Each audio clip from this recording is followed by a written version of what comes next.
Hey guys, BigGunner81 here. I kind of feel like a kid in a candy store, but today we're going to be checking out the Smith & Wesson M&P Pro.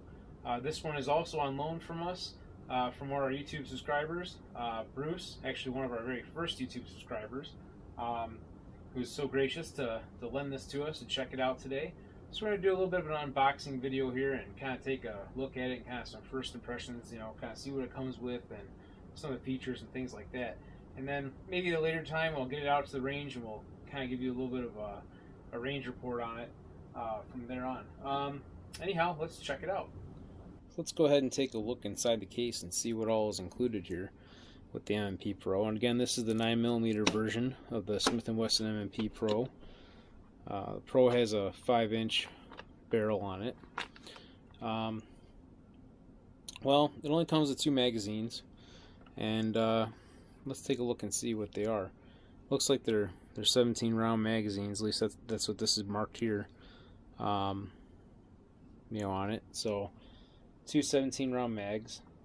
I have to imagine that there's probably larger capacity magazines made for it. But that's what it looks like it comes with in the box here. You got one in the case and one in the pistol. And then of course you have the two different actually I'm sorry, well, it's 3 total different size back straps, probably a small, medium, large. So you got your extra back straps. And then on the top of the case up here, there's your cable lock hiding in here, and looks like a spent shell casing and your owner's manual and all that good stuff. But it doesn't come with any holster or any other accessories like the XDM came with. XDM definitely seems to have quite a bit of nice add-ons that are with it. So let's go ahead and take a look at this pistol. Again, has been safety checked, no cartridges in the chamber, empty magazine in there. Does have an ambidextrous slide release. That's kind of a nice feature. Serrations are nice on here. I kind of like the XDM serrations a little bit better than the ones on the M&P Pro here. It does have a rail for your accessories. Nice option. I think all the M&Ps I believe do, but I don't really know for sure because I haven't checked out every single model. The rear sight, of course it's a Pro Series, it's more of a competition model. Doesn't have any dots on it, so it's not a rear night sight obviously. And the front one, even though it looks like it's lit up, it's not. It's just a reflection of the camera light. It does have like a, this little, I don't know what you call this little cell here that takes the ambient light in the room and helps to illuminate, but it does not glow in the dark. Unfortunately, I do like night sights. That's one drawback for me. For example, on our Sig Sauer P226 Blackwater edition, which is basically the same as the Tac Ops, that has the night sights in the back, and the front one is also similar to this design. It's a little bit longer. It does glow in the dark on the 226, unlike the M&P here in my hand. And it also takes the ambient light as well to help it illuminate. I do like the way the back of the frame is molded here. I like that little beaver tail, whatever you want to call it. Gives you a nice firm, good positive engagement of the grip. I also do like the ergonomics of the grip itself and generally speaking. Obviously the polymer frame is nice, firm plastic, but this back strap is like a rubbery material, and that I like actually, because believe it or not, I kind of do like the rubbery grip, so I have something I can actually grab onto. It doesn't slide around my hand like the XDM. I'm not a big fan of the actual grip texture on that one. So looks like we got ambidextrous slide release, on both sides here. The serrations on the slide. I don't like these serrations quite as much. I mean, they look kind of neat with a little wavy pattern they put on it, but they don't. I mean, they do bite, but they don't bite as much as some of the other slides out there, like the XDM or even I think the Sig Sauer P226 that we have. That one might be a little bit better yet than this. But I do like this pistol. It is nice. I do like the trigger on it. I'll have to try it out at the range though and kind of give you a range report later on. But for right now, we're just kind of doing an unboxing, kind of initial overview of the pistol from my perspective. What else are you going to say? Oh, it does say caution, capable of firing with magazine removed. I like that, actually. I'm glad that they put that on there so you know that. But some pistols don't. And if I accidentally drop my magazine and I've got one in the chamber and I'm in a defensive situation where I'm trying to save myself or somebody else, I want that gun to fire if there's a round in the chamber, even if the magazine's not. That's why you always treat it as it's loaded. And of course, always check it. If you're within doubt, check it. So, anyhow, the magazine release, that's the little issue for me. It's not ambidextrous, but it looks like you could probably flip it around. Right now it's set up for like a right-handed shooter.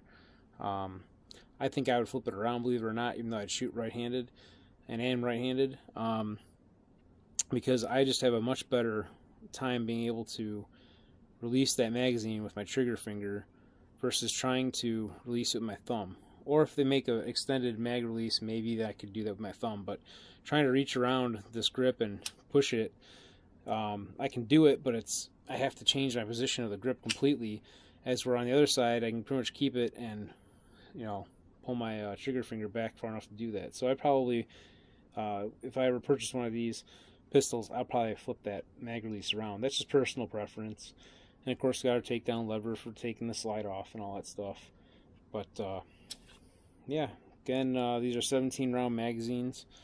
Not quite as fancy as the XDM mags or stainless steel and all that, but realistically, I don't think you have to have stainless steel magazines, just that the material will probably last longer, but if you take care of it and you clean them and lubricate them and stuff, you're not going to really have a problem. I really doubt it. Not in your lifetime anyway. You probably have the springs wear out before the magazine body wears out, or even the followers wear out before then, unless you dent the magazine housing, body, or whatever you want to call it. That's not going to be an issue. So yeah, overall I do like the feel of this particular pistol a whole lot. We're going to have to take it out to the range and try it out though, and kind of see from there. So again, firearms, clear. There's no cartridge in the chamber. Magazine only has one snap cap in it. One of my favorite things I like about some pistols is if you can actually engage the magazine and get the slide to drop at the same time. Technically, I guess it's not supposed to do that, but if you can do it right, you can get it to drop the slide. I like that because if I'm in a hurry, I like to be able to fire as quickly as possible. As you can see, slam that magazine right in, slide releases. I like that. So go ahead and take a look at the trigger, and it does have a trigger safety on the front here. So in other words, you're not going to just pull it unless you actually pull the trigger from. If you're holding it kind of awkwardly, you have to actually have your finger on it to release it on the bottom there. I kind of do like that. It feels like it's plastic.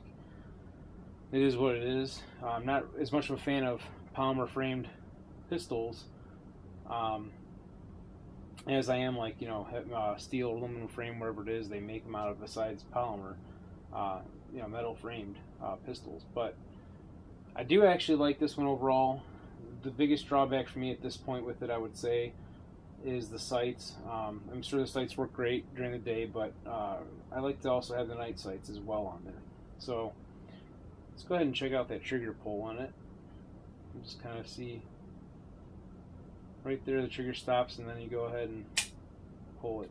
It feels pretty good. I mean, typically I like hammer fired pistols, it seems, but I'm starting to like striker fired a bit more now. We'll kind of see. So when we get this out to the range, we'll check it out and see how it does for me, and who knows, possibly maybe this will be one of my next purchases for myself, because I do actually like this overall. They all have their own unique qualities. Some of them have some drawbacks. Some of them have a lot of positives. Personal preference is all what it all is, and you just have to pick the one that works the best for you, because you may not find the absolute perfect pistol at all. I mean, there may be one little thing you don't like about it, and the only thing you can really hope for in that case is to try to make modifications to adjust it to yourself. Like for example, the slide release on this. Again, there goes a snap cap. Slide release on it. It's kind of tough for me to reach it, but I can get it. It's kind of a very small little lever. If they make an extended one, I'd probably be in the market for one of those for it as well. But anyhow, we'll try to get this out to the range, and until then, as always, have fun shooting.